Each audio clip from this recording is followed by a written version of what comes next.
ਸਿੰਘ ਸਾਹਿਬ ਬਹੁਤ ਕਮਾਲ ਬੰਦੇ ਨੇ ਔਰ ਮੈਂ ਵਕਤ ਤੌਰ ਤੇ ਇਹਨਾਂ ਦਾ ਸ਼ੁਕਰੀਆ ਅਦਾ ਕਰਨਾ ਜਿਨ੍ਹਾਂ ਦੀ ਵਜ੍ਹਾ ਤੋਂ ਲੋਕ ਪੰਜਾਬੀ ਸੁਣਨ ਵਾਸਤੇ ਉਸਕੋ ਇੰਡੀਆ ਵਿੱਚ ਆ ਸਕਦੇ ਨੇ। ਇਹਨਾਂ ਨੇ ਨਾ ਸਿਰਫ ਪੰਜਾਬੀ ਨੂੰ ਜ਼ਿੰਦਾ ਰੱਖਿਆ ਬਲਕਿ ਇਹਨਾਂ ਨੇ ਬਜ਼ੁਰਗਾਂ ਦੀ ਜਿਹੜੀ ਮੁਹੱਬਤ ਹੈ ਉਸ ਮੁਹੱਬਤ ਨੂੰ ਲੋਕਾਂ ਦੇ ਦਿਲਾਂ ਵਿੱਚ ਘਰ ਘਰ ਵੜ ਗਿਆ ਹੈ। ਦੇ ਬੰਦੇ ਆਦ ਹੈ ਪ੍ਰੋ ਤੇ ਜਿਵੇਂ ਕੱਪੜੇ ਦੀ ਰਾਤ ਬੰਦੇ ਦੇ ਵਿੱਚ ਆਪ ਹੀ ਲੁਕਿਆ ਦੇ ਕੱਪੜੇ ਦੀ ਲੁਕਿਆ ਦੇ ਆਪ ਬੁਲਾਵੇ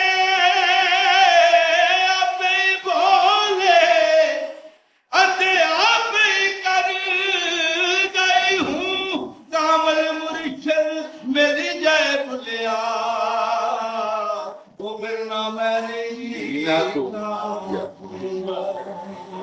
ਇੱਕ ਜਾਨ ਮਕੇ ਐਵੇਂ ਲੈ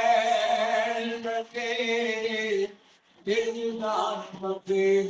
ਐਵੇਂ ਕਾਨ ਮਕੇ ਤੇ ਪੈਰ ਮੁੰਡੇ ਮਤਰਾ ਮਤਿਆ ਜਿੱਦ ਜਾਣ ਕੰਦਾ ਐਵੇਂ ਲੈਣ ਪੰਦਾ ਤੇ ਪੈਰ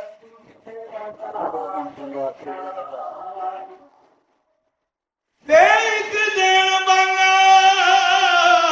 ਜੀ ਮਾਰ ਜਾਣਾ